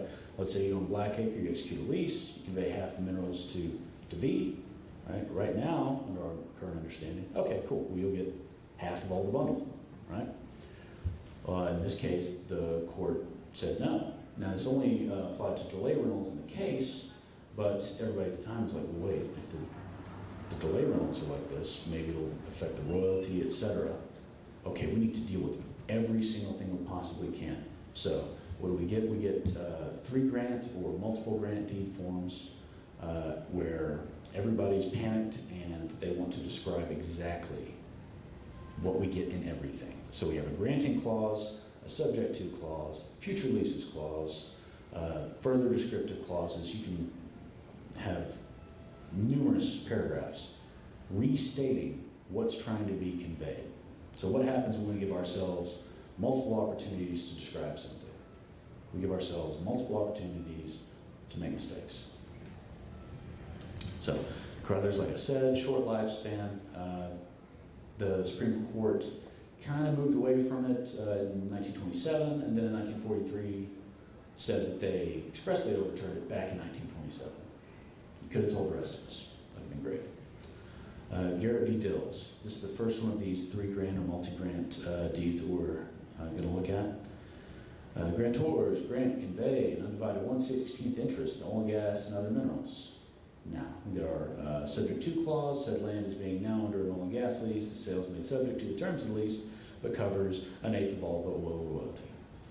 In the event that the lease is canceled, we get an undivided 1/8 of the lease interest in all future rentals on said land for oil, gas, and other mineral privileges to be owned by a grantee.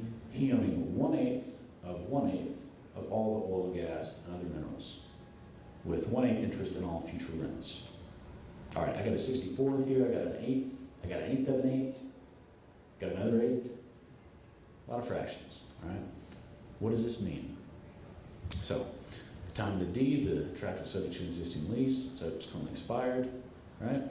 So, what royalty is the grantee entitled to under the new lease? The court in this case held, well, grantee is going to get an eighth of the 1/8 royalty under the subsequent lease. So, no, you don't have a 1/64th, because what would a 1/64th interest get you? Well, that would get you a 1/64th of 1/8. So, in this case, they, instead of just doing a strict multiplication of that second 8/8, or eighth of an eighth, the court decided to interpret, right? They decided to, in this case, go more towards the subjective intent of the parties, at least as they drew it from our magical, objective, reasonable person standard. In this case, this is when we first take judicial notice of the fact that the usual royalty provided in mineral leases is an eighth, and the court weighed the four corners of the deed. They acknowledged the existence of the estate misconception. What's the estate misconception? Previously, when I execute that lease, provided for 1/8 royalty, who owns the minerals then? Well, a lot of people thought, oh, well, I own 1/8 and you own 7/8. When in reality, it's you own 8/8, subject to my 1/8 royalty and my right to reverter in the fee. So in this case, the court that utilized greatest estate canon construed against the grantor canon, and they moved on down the road to Texas, 1984, Alfred v. Crum, one of the top 10 worst Supreme Court decisions ever. Here we go. We've got a granting clause. We have granting convey 1/2 of the 1/8 interest in all oil, gas, and other minerals. Said lands now being under an oil and gas lease. Understood that this covers 1/16 of the royalty, oil royalty and gas rentals due under the lease. Let's see. None of the money rentals which may be paid under the terms of said lease is paid to the grantee. In the event that the lease described for any reason becomes canceled or terminated, the future rentals, lease interests will be owned jointly by the grantor and the grantee, each owning a 1/2 interest in all the oil, gas, and minerals in and upon the land, together with a 1/2 interest in all future rents. So, what does this mean? If we look at that last case and look at this, right? Is this a 16th? Right? Is this a half? What is this? The court in this case said, you know what we're going to do? We're going to be more mechanical, all right? We're going to not try to get into the heads of the objective person and see what all of these clauses might mean together. We're going to be very, very, I'd say, harsh, and we're going to cut off everything that is not the granting clause, right? Everything other than in that deed that doesn't say what the granting clause says, we're going to act as if it wasn't there, okay? They turned a blind eye to their previous precedent, and they utilized the repugnant to the grant canon, and they ignored everything that in the deed that disagreed with that granting clause. Now, what's wrong with that? Well, first, we look at the four corners of these instruments, right? I want my objective person, my magical objective guy, right? I want to know what all of the thoughts were, or what all of the words could be interpreted as meaning, right?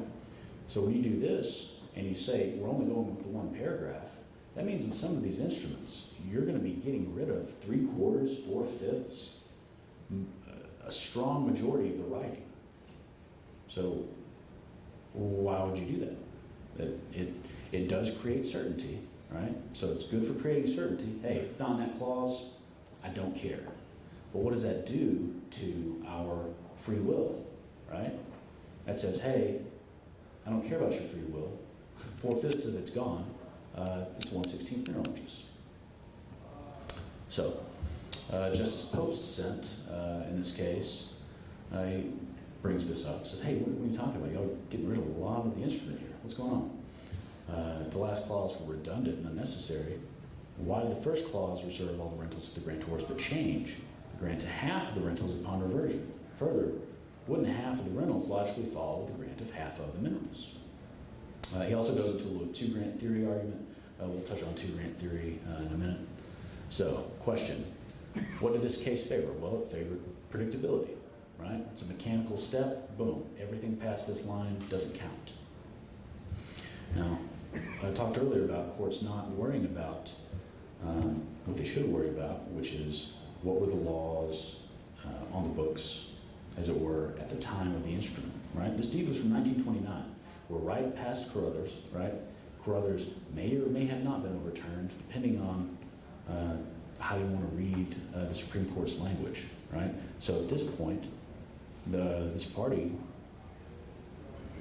clearly was, I think clearly, was trying to give a different interpretation. So what did they do? They said, no, we're going to be mechanical, just the one paragraph. That lasted for just a few years and was overturned by the following case, LaKelle v. White. Nice seminal case I'm sure we're all very familiar with, where the grantor conveys an undivided 1/32 royalty interest in the following described property. It's understood said premises are now under lease. Grantee herein shall receive no part of the rentals provided under the lease, but shall receive a quarter of any and all royalties paid under the lease.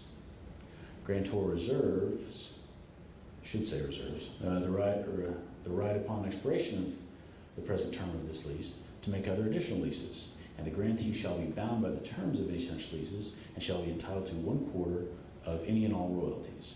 All right. So if we just upheld Crumb, great, you got a fixed 1/32 royalty. Congratulations. Instead, the court looked back and said, okay, all right, we maybe went too far with Alfred. Okay. This clearly indicates an intent to have 1/4 royalty float. So, in LaKelle, the court overrules Alfred. They bring back Four Corners, and I don't want to say they got rid of repugnant to the grant, but they certainly didn't allow it to get rid of 4/5 of instruments anymore. Basically, I think right now with repugnant to the grant, you'd have to literally have an instrument that said, I'm conveying everything and reserving everything. And in that case, okay, we got to get rid of that because you have two diametrically opposed ideas. So, how far can our estate misconception and our wanting to interpret go? This is a really recent 2020 case, Van Dyke v. Navigator Group. Look at this clause. It is understood and agreed that 1/2 of 1/8 of all minerals in said land are reserved to the grantor. Right? Now, who thinks that means 1/16 mineral interest? Right? Should, right? I say that a lot. So the grantor here, right? What's the grantor try to do? The grantor tries to say, well, I'll tell you what, we got this estate misconception, right? I see that 1/8 there. I didn't reserve the 16th. I reserved 1/2.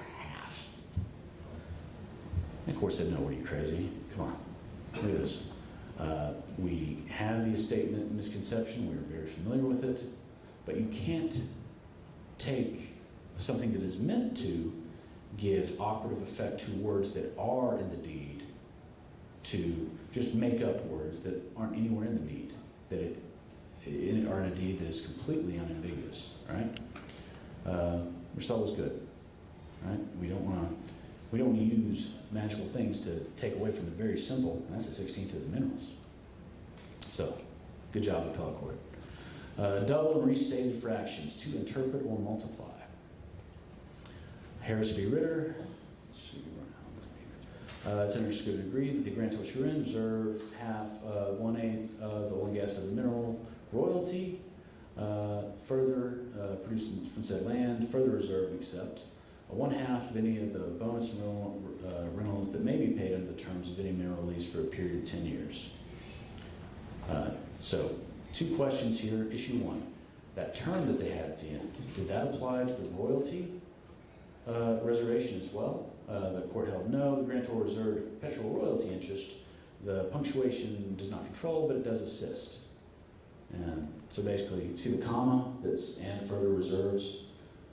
That comma is great. That comma makes the term only apply to the bonuses and rentals. Second question, what kind of royalty was that? Court held, okay, this is a floating 1/16th. Plainly disclosed, the parties intended to reserve, except for the conveyance, 1/16th of the oil, gas, and mineral royalty. All right, we're going to go to Range v. Bradshaw. This is a 1-2 combination that really, it irritates me a little bit. I see what the court is saying, but this is the exact same appellate court, 2 years apart. This first case, grantor's here in reserve, undivided 1/2 royalty. That seems fixed, being equal to but not less than a 1/16th. Grantee shall have the right to lease land. All such leases shall provide for royalty of not less than an eighth. Grantor shall receive not less than a 16th portion, being equal to half of the customary 1/8 royalty of the entire gross production. Notice our use of the customary 1/8 royalty. So what do we get here? Okay, we'll interpret this, right? We won't do just pure multiplication. We're going to acknowledge that's a floating 1/2. We construe the as a whole. We harmonize. This is a floating fraction of royalty. Same court 2 years later. There's reserved for the benefit of JH, an undivided 1/40th royalty interest being a 1/5 of an eighth, and for RC, an undivided 1/40th royalty being a 1/5 of an eighth. Now, but grantee herein are hereby expressly authorized to lease land, but in any such event, shall be reserved the usual 1/8 royalty, of which 1/8 JH and RC both get a 1/5. So I'm looking at the last case. I'm looking at our tendency to go more towards interpreting as opposed to strict multiplication. To me, this looked clear. And I was like, oh yeah, no, it's obviously a floating 1/5. No. Court said, well, difference here. There's nothing conflicting, right? Look at it closely. What's a 1/40th? What's a 1/5 times 1/8? There's nothing in here that contradicts itself, unlike the last one, which had a 1/2 / a 16th, right? I don't know if I agree with that. I mean, this looks like it, to me, it looks like it should have been a textbook. Okay, you meant floating, right? In this case, notice, they even say the usual 1/8 royalty. They're acknowledging that. I don't like this case. Anyway, court said in this case it's a 40th. All right, fine. You're in appellate court. Graham v. Prochaska. This case actually came across my desk before it went to trial, before it went to the appellate. Apparently, you like to double check our work sometimes. Good for you. So got to look at this deed and a couple of prior deeds, and the client said, hey, what do you think? What is fixed or floating? I looked at this thing about 4 or 5 hours. Kept going back to my boss. I was like, oh, I got it. No. This is fixed. It has to be fixed, right? No, it's floating. Way, but could be fixed. And my boss at the time, being a lot wiser than me, said, Lance, go back to the office. Keep looking at it, plug away, look at a few more case law. And I was like, okay, whatever. And then it hit me. It's not about what is necessarily common with these languages, with the language of these instruments. It's also what is different from the other cases. So in this case, let's look what we have. We have reserved unto the grantor half of the 1/8 royalty to be provided, same being equal to a 16th. Free and clear of all cost of production, grantee shall have the exclusive right to make mineral leases. This reservation, though, and this is the big point, this reservation is burdened with paying 2 outstanding mineral royalty reservations, each of 1/4 of an eighth.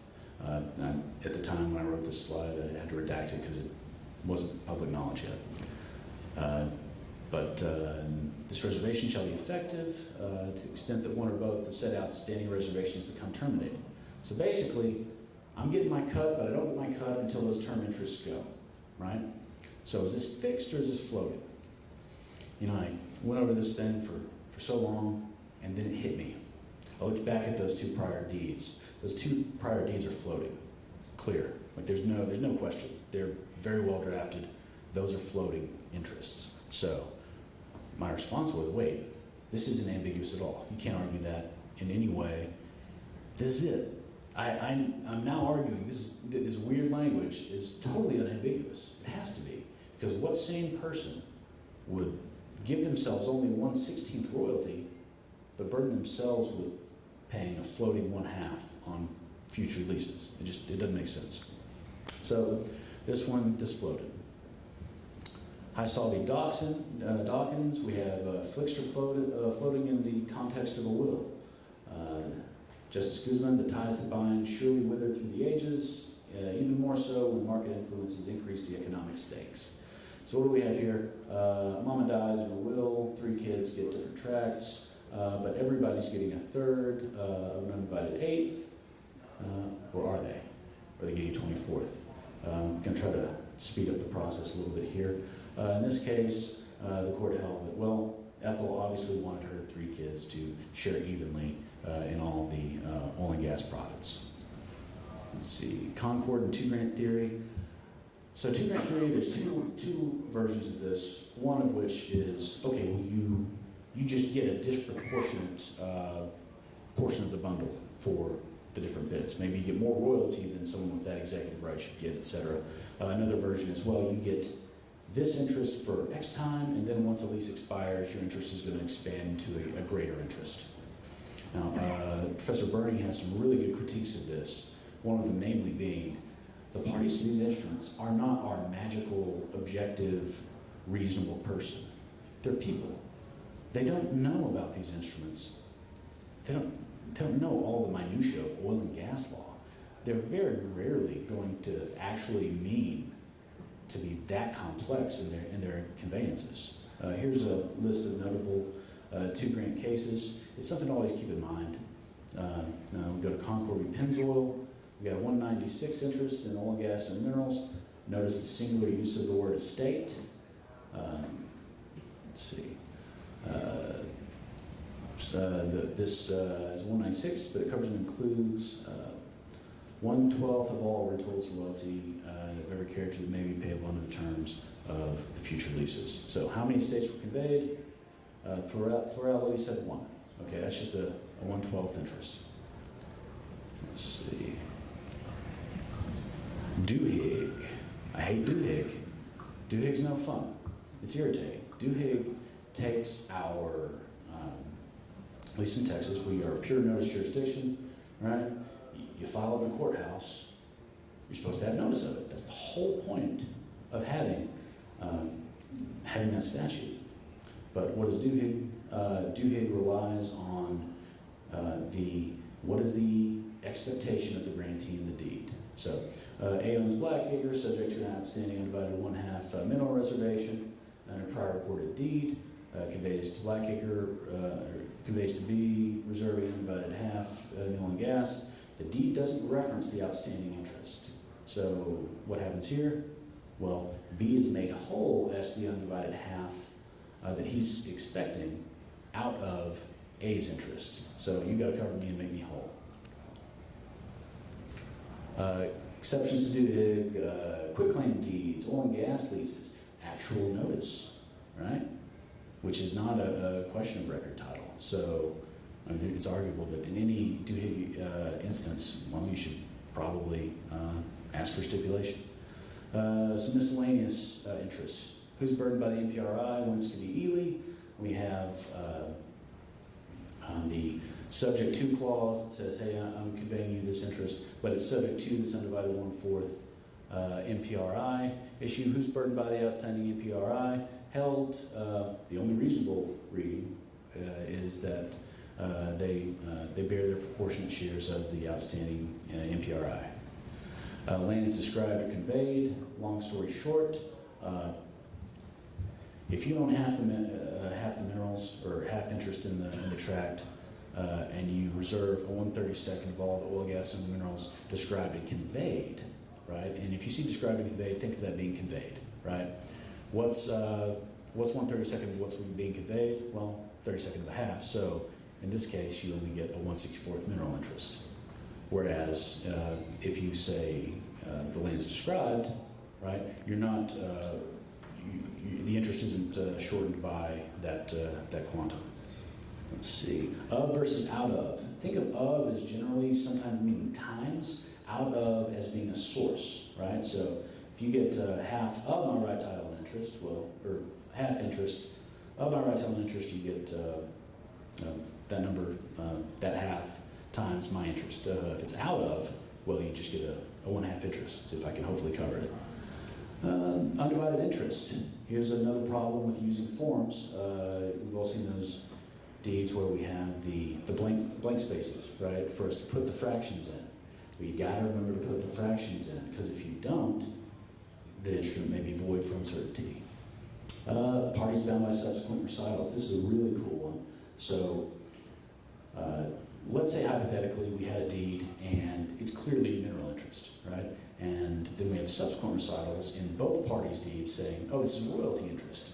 The court in this case said, well, we don't even have to look at the first one. Both of you, in your deeds out, described it as being a royalty interest as opposed to a mineral interest. You get a royalty interest.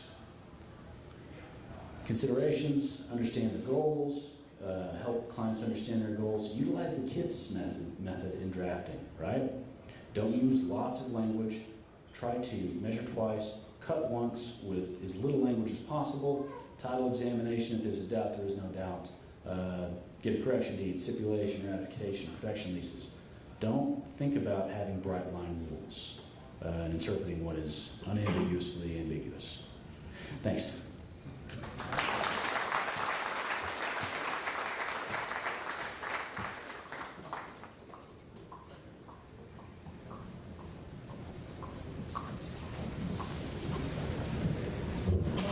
Thank you, Lance. Okay, I know we're a little bit behind, but I think we'll make up a little time with our next two speakers. We need to take a quick 10-minute break. Our AV guy needs to go downstairs. And also back in the lounge, we are serving beer and wine.